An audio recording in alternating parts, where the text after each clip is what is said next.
पुस्तक परिवार को सुसंस्कृत कैसे बनाएं। लेखक पंडित श्री राम शर्मा आचार्य एवं doctor Pranav Pandya ji. Audio 3 number 7। संस्कार स्रोत अस्तिकता।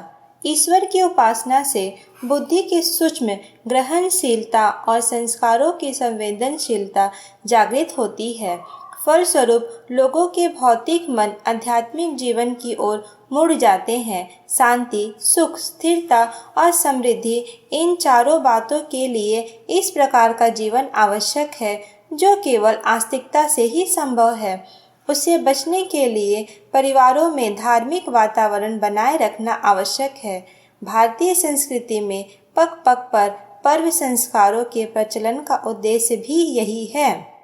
ईश्वरवादी हो जाने से प्रगति के द्वार बंद हो जाते हैं, यह सोचना भूल है। दरअसल सच्ची उन्नति तो आस्तिकता से ही संभव है। धर्मशील व्यक्ति के लिए साधनों की कोई कमी नहीं रहती। तुलसीदास जी ने कहा है, जीमी सरिता सागर पह जाई, यद्यपि ताही कामना नाही। तीमी सुख संपत्ति विनहि बुलाए, धर्मशील पह जाहि सुहाए।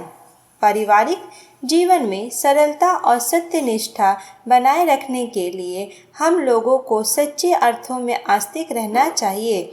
इसमें व्यक्तिगत आत्म कल्याण की संभावनाएं तो सन्निहित है ही, साथ ही पारिवारिक समुन्नति और द्वेष दुर्गुणों से बचे रहने का आधार भी यही है। 8. स्वच्छता और सफाई। गंदगी एक दुर्गुण है। उससे मनुष्य का जीवन दीनहीन और मलिन बनता है। रोग की परिस्थितियां सामने आती है। इससे बचने का आसान तरीका यही है कि प्रत्येक व्यक्ति दैनिक कार्य में घर बाहर, आंगन, द्वार, दीवार, छत की सफाई और स्वच्छता का ध्यान रखे। अपने बच्चों के धर्म, पत्नी के भाई भौजाई, सबके कपड़ों की स्वच्छता पर एक दृष्टि अवश्य रखनी चाहिए। अपने आपों में सभी सदस्यों को स्वच्छता और सफाई का महत्व मालूम होना चाहिए। इसकी उपेक्षा करने से स्वास्थ्य पर अहितकर प्रभाव पड़ सकता है। अतः शरीर, वस्त्र, निवास आदि से संबंधित प्रत्येक वस्तु, हर क्रिया में स्वच्छता का ध्यान चाहिए। सप्ताह या महीने में एक दिन सामूहिक सफाई की व्यवस्था भी रखनी चाहिए। इससे सबके स्वास्थ्य और आरोग्य लाभ की आशा बनी रहती है। 9. शारीरिक श्रम। अब लोगों की ऐसी धारणा हो गई है कि जो जितनी अधिक आराम से जिंदगी बिताता है वह उतना ही बड़ा है। अब इसे बदलना चाहिए। वस्तुतः मनुष्य की महत्ता का आधार यह है कि वह कितना श्रम करता है। अपने घर में कि लोग श्रम से जी चुराते हैं तो यह दुर्भाग्य की बात होगी।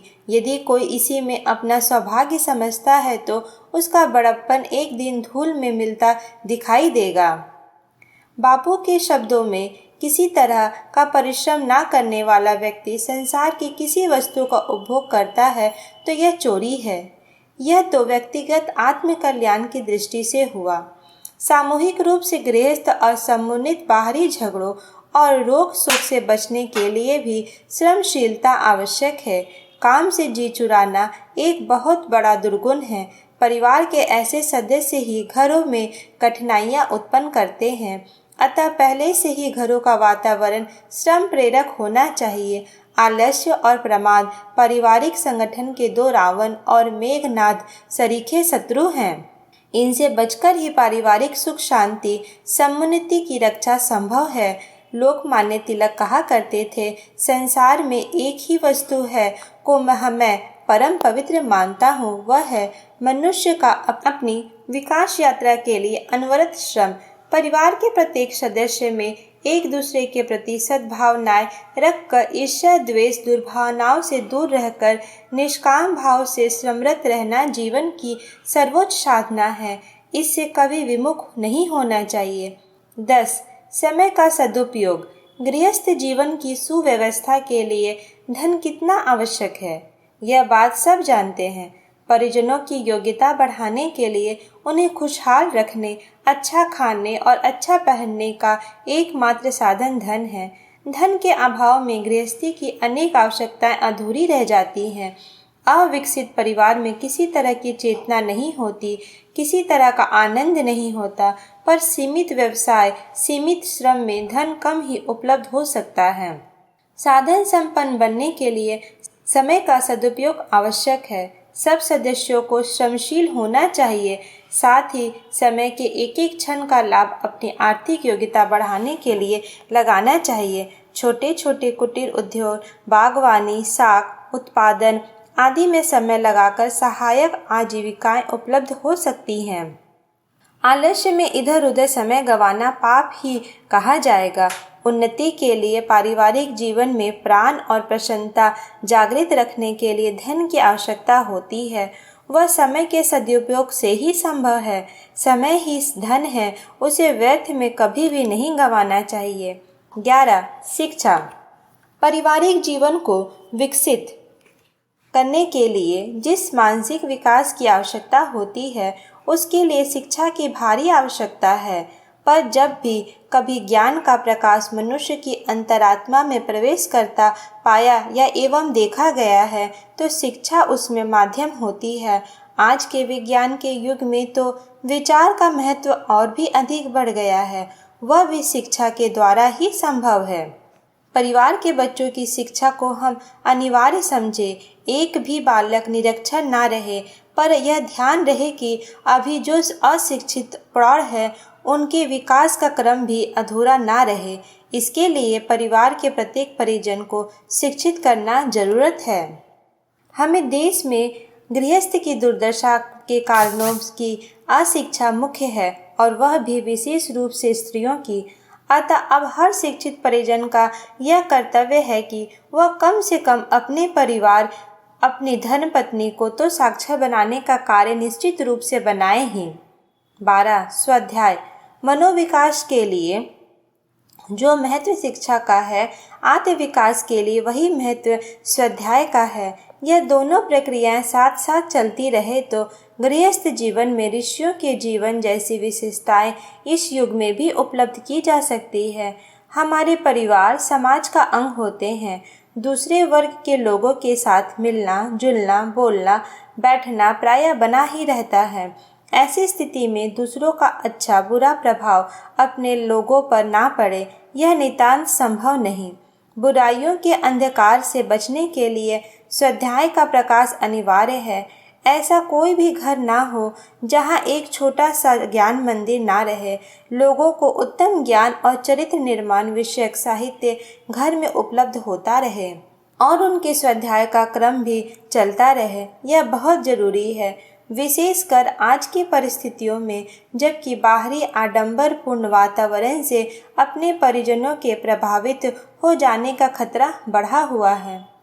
13. सेवा और सहानुभूति। परिवार की शक्ति और समुन्नति के लिए परिजनों की सहयोगी और सेवा भावी होना आवश्यक है। विपत्ति के समय एक दूसरे की सहायता को अधिक और व्यक्तिगत सेवा के अधिकार की कम महत्व देना, दुख में सहानुभूति, रोगादि कष्टों में शादी आदि उत्सवों में हाथ बटाना, कारुणिक अवसरों पर शांति और धैर्य देना, यह सब मानवीय सेवाएं हैं। इनसे आत्मीय संबंधों में स्नेह और प्रगाढ़ता आती है। इसमें किसी प्रकार की लज्जा या संकोच नहीं अनुभव करना चाहिए। अपनी धर्मपत्नी के प्रति इसलिए उपेक्षा का भाव ना रखिए कि लोग आपका उपहास करेंगे। कर्तव्य का पालन ना करना एक तरह का पाप है। अतः सेवा का अभ्यास करते हुए, सहानुभूति के नियम का पालन करते हुए परिजनों को भी साथ साथ उसकी प्रेरणा देनी चाहिए। मिलजुल कर काम करने से बड़े बड़े काम सिमट जाते हैं। एक दूसरे के प्रति सेवा और सहानुभूति रखने से कठिन परिस्थितियां भी संतोषपूर्वक कट जाती है। असहायों और आवश्यकताओं के समय परिजनों के काम आने के नैतिक कर्तव्य और उसके ढंग का ज्ञान हर सद्गृहस्थ को होना चाहिए। 14. मितव्ययता। परिवार के हर व्यक्ति को मितव्ययी होना चाहिए। खर्च उतना ही करना चाहिए जो अनिवार्य रूप से आवश्यक है। जो खर्चा किया जाए बजट बनाकर किया जाए। एक एक पाई का हिसाब हर सदस्य लिखे और यह दिखे कि जो पैसा उसने खर्चा किया वह जीवन उत्कर्ष के लिए सदुपयोग के रूप में लगाया या नहीं। व्यसन, अहंकार प्रदर्शन, सेखीखोरी या ऐसी बातों में खर्च करने पर प्रतिबंध होना चाहिए जिनसे भौतिक या आत्मिक प्रगति में योगदान नहीं मिलता। मित वह व्यक्ति ही सदाचारी, ईमानदार और खरा हो सकता है। जिसे फिजूल खर्ची की आदत है उसे आज नहीं तो कल अनैतिकता का पल्ला पकड़ना पड़ेगा। इसीलिए फिजूल खर्ची की बुरी आदत से परिवार के हर सदस्य को बचाया जाना चाहिए। उपरोक्त 14 सूत्र परिवार निर्माण के लिए बहुत आवश्यक और उपयोगी है। इन्हें समुद्र मंथन के समय निकले हुए 14 रत्नों की तरह नीति पथ्य की ही मानना चाहिए। आजकल इनसे सर्वथा विपरीत परिस्थितियां दिखाई दे रही है। फलस्वरूप सुख, स्वभाव, संगठन इन तीनों दृष्टियों से हमारे गृहस्थ कष्ट, कलेश, कठिनाइयों और कटुताओं से ग्रस्त है। इनको दूर करने के लिए आंदोलनात्मक प्रयास की आवश्यकता है। यह प्रयत्न हमें अपने आप में से अपने परिजनों में ही प्रारंभ कर देना चाहिए। परिवार गोष्ठियों का प्रचलन। गृहस्थाश्रम समाज को श्रेष्ठ नागरिक देने की खान है। भक्त, ज्ञानी, संत, महापुरुष, विद्वान, पंडित गृहस्थ आश्रम से ही निकल कर आते हैं। तेजस्वी, मनस्वी, वीर और प्रतापी जीवन मुक्त आत्माएं भी गृहस्थ में ही जन्म लेती हैं। पर जीवात्मा को अपने विशाल अस्तित्व में प्रकट होने के लिए वातावरण भी तो चाहिए। महातपस्वी विश्वामित्र, ययाति, निग्र, बाजीश्रीवा आदि महापुरुष जब सांसारिक प्रलोभनों में फंसकर गिर सकते हैं तो दूषित वातावरण में पैदा हुए बच्चा भला किस प्रकार महापुरुष बन सकते हैं। उन्हें संस्कार में पकाने वाला वातावरण चाहिए। ठीक वैसे ही जैसे कच्ची ईंट को पकाया जाता है, जिस तरह सोने को संस्कारित किया जाता है, इसके लिए पिछले अनुभवों और वातावरण साधनों से सम्मिश्रित प्रयोग की आवश्यकता है। परिवार गोष्ठियों के प्रचलन को भी एक ऐसी ही मनोवैज्ञानिक प्रणाली मानना चाहिए जिससे वातावरण पारिवारिक बुराइयों को बदलकर सुनागरिक की स्थिति उत्पन्न की जा सकती है। प्राचीन काल में स्वजनों के निर्माण के लिए उपयुक्त वातावरण अपने आप मिल जाता था, किंतु जब घरों में उच्च आचरण, आदर्श जीवन और चरित्र निष्ठा का अभाव हो गया है, तब परिवार के कुछ विचारवान व्यक्तियों को वातावरण बदलने के लिए यह पग उठाना आवश्यक है। कुछ बुद्धिमान लोग और पढ़े लिखे गृहस्थ जीवन को महान बनाने के लिए कटिबद्ध हो जाए तो दूसरे लोग भी उनसे प्रेरित हुए बिना ना रहेंगे। अच्छाइयों के प्रति आग्रह का अभाव अभी भी लोगों में कम नहीं, केवल मार्गदर्शन की आवश्यकता बाकी है। परिवार गोष्ठियों का स्वरूप यह है कि दिन में कम से कम 1 घंटा के लिए परिवार के सब सदस्य इकट्ठे हो और परस्पर विचार विनिमय करें। एक दूसरे की कठिनाइयाँ जानी जाए, मनोमालिन्य हो तो उसका कारण पूछा जाए, किसी को कोई गलतफहमी हुई हो तो उसे जानना चाहिए और उनका सर्वसम्मत निराकरण किया जाए।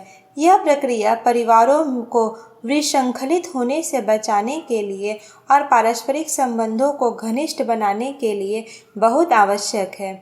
कई बार ऐसी कोई बात होती है जिसे घर के आदमी संकोच, लज्जा, भय आदि कारणों से अभिभावकों के सम्मुख प्रकट नहीं करते और भीतर ही भीतर घुला करते हैं। किन्हीं को कोई शिकायत करनी होती है पर उनकी बात सुनी नहीं जाती, इसलिए वे औरों से बुराई करते घूमते हैं। इन सब कारणों को दूर करने का एक ही उपाय है कि सब लोग शाम को बैठकर थोड़ी देर इन सब बातों पर चर्चा कर लिया करें और जिस किसी को कठिनाई या कष्ट हो उसे दूर करने के लिए उदारतापूर्वक प्रयत्न किया करें। किसी को मनोमालिन्य हो तो उसको प्रेम पूर्वक समझाना सिखाना चाहिए। परिवार की आंतरिक एवं आर्थिक स्थिति को भी परिजनों को ज्ञान कराना चाहिए ताकि यदि उनकी कुछ मांगे हो तो वह उन्हें अपने साधनों के आकार प्रकार के अनुरूप ढाले और कोई बड़ी या असंगत मांग ना करें।